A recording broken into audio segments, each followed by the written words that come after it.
The office always buzzed like a beehive. Fluorescent lights humming above me, keyboards clicking, phones ringing.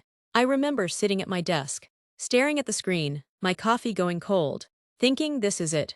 I'm finally going to prove myself. I had been pouring every ounce of energy into this project. Late nights, skipped weekends, even those mornings where I walked in half asleep but still determined. I believed in the work, I believed in myself, and most of all, I believed in my manager. Steve, he told me things like, "You're the backbone of this team." He smiled in meetings, praised my dedication, clapped me on the back like I was his star. I trusted him, too much maybe. But trust has a way of turning sharp. The first time it happened, I didn't even notice. Steve was presenting in the Monday meeting, walking everyone through the progress of his project. My project, he spoke so smoothly, like it had been his idea all along. I sat there, nodding, clapping, even smiling a little, because I thought maybe he just forgot to mention me. He'll say my name in a second. I told myself, but he never did. I convinced myself it was fine. Just a mistake, nothing worth overthinking. Then it happened again, and again. Every time my name was missing, people in the office started looking at me differently, like I was just there to type notes, like I was the shadow standing behind Steve's brilliance. My chest ached. I would walk to the bathroom, stare in the mirror, and whisper to myself, "Am I invisible? Am I really just a tool for him to shine?" I'd go home at night, drop my bag on the floor, and sit at the kitchen table with my laptop open, scrolling through my drafts, my late-night edits, my files. They all had my fingerprints, my timestamps, my sweat. But in the office, it was like I didn't exist. I wanted to scream at him, to slam my fist on the desk during a meeting and shout, "That's mine." But deep down I knew that would only make me look unprofessional, emotional, like the problem. And if there's one thing corporate life punishes, it's being the problem. I remember one particularly heavy evening. The office was empty, everyone gone, and I was still at my desk, finishing up slides. My phone buzzed with a notification, and I glanced at it, a text from a coworker. "Wow, Steve is really killing it with this project. You must be proud to work under him." Under him, my stomach dropped, my jaw clenched. That was the moment I realized, if I didn't take control, I'd be erased completely. And right when I was drowning in that thought, I reminded myself of something. Hello, my lovely viewers. Welcome back to Voices of Anti-Joy. If you're new here, please don't forget to like, subscribe, and hit that notification bell so you never miss one of my story times. Trust me, you're going to love this one. Because today, I'm telling you how I turned betrayal into power. Saying those words, even in my head, gave me a spark. It was like talking to someone who believed in me. Maybe that's why I'm sharing this with you now, because back then, I needed a voice telling me not to give up. So I went home, dropped into bed, staring at the ceiling in the dark, and I whispered to myself, this isn't over. I am not going to let him write my story for me.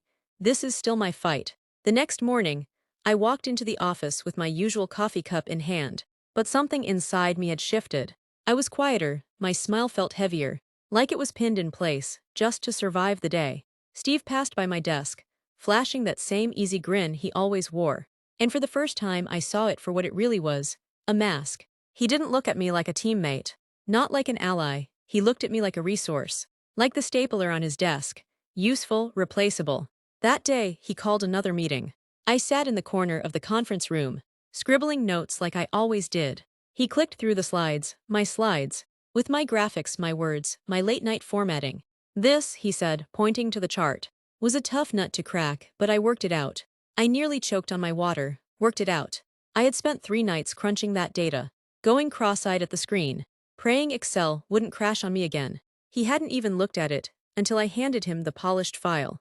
And then came the worst part. The director leaned back in her chair, gave him a nod and said, "Impressive work. Steve, you've really stepped up this quarter." My chest went tight, my throat dry.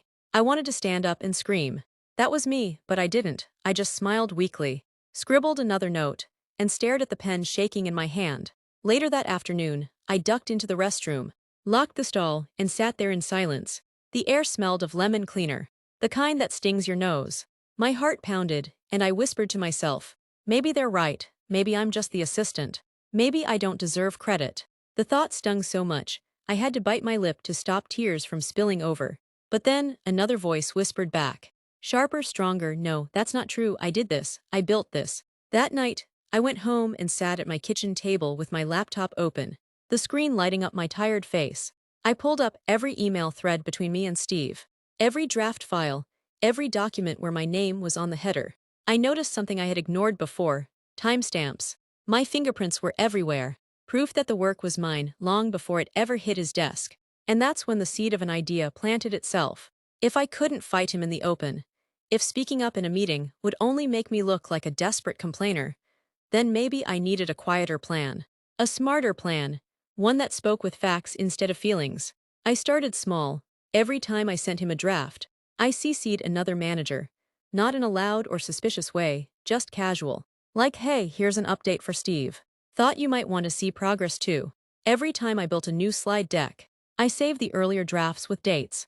I even started sending project updates directly to the team, phrased politely, but making sure my contributions were visible. Was it sneaky? Maybe, but was it survival? Absolutely. Still, the battle wasn't just at work. It was inside me. I would lie awake at night, staring at the ceiling, replaying conversations, wondering if I was overreacting, if I was just being sensitive. Part of me wanted to believe Steve still respected me, that maybe he would snap out of it and admit the truth. But another part of me knew better. Some people don't change when they taste power, they only get hungrier.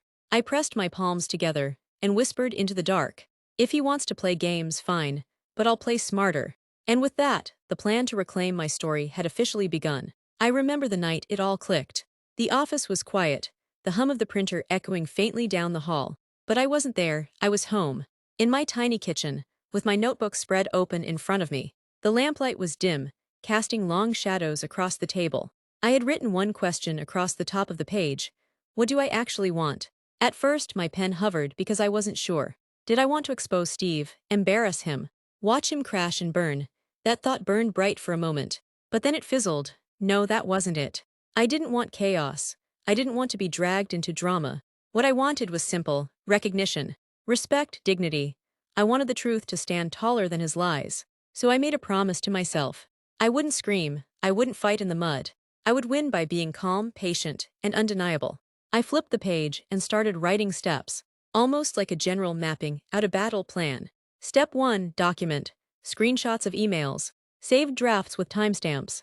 Backup copies of everything. Step 2, visibility. No more quietly handing off work for him to polish and claim. I would start copying people in, dropping updates in team channels, politely but firmly making sure my name was attached. Step 3, allies. I couldn't do this alone. I needed people in the office to see me, to remember my face when the work came up. I actually laughed a little as I wrote it out, because it sounded so strategic, like I was planning a heist, but in a way, I wasn't stealing anything, though I was taking back what was already mine. The next day at work, I walked in with my chin a little higher. Steve noticed. You're looking fresh today, he said, sipping his coffee with that fake charming smile. Inside, I wanted to roll my eyes, but I kept it cool. Thanks, I said simply, then sat down and pulled out my laptop. Calm, focused, almost amused. That week, I sent out 3 project updates, CCing 2 managers and a director. Each email was polite, professional, but clear. The drafts came from me. Each document attached carried my name. And when Steve tried to present his latest update in the Friday meeting, something funny happened. One of the managers spoke up and said, "Oh yes, I saw this in the email chain from my name. Nice progress." For the first time, Steve's smile cracked. Just slightly, but I saw it. That small win lit a fire in me. I realized I didn't need to destroy him. I just needed to shine enough that the truth couldn't be ignored. Still, the emotional weight was heavy. I'd get home after long days, kick off my shoes, and collapse onto the couch. Sometimes I'd laugh bitterly, shaking my head at the absurdity of it all. Other times, I'd press my palms against my eyes and whisper, "Why me? Why did someone I trusted choose to treat me like this?" And yet, even in those moments, a stronger voice always rose up.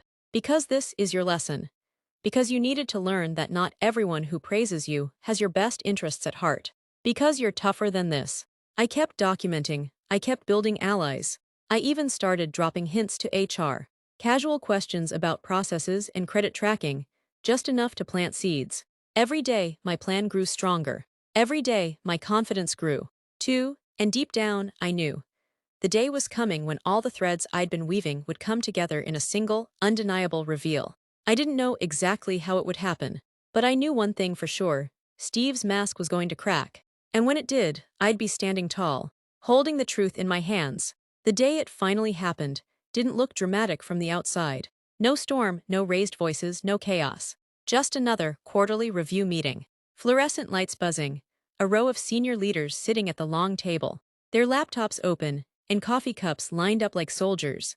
I walked into the room with my notebook in one hand and my laptop tucked under my arm, calm but alert.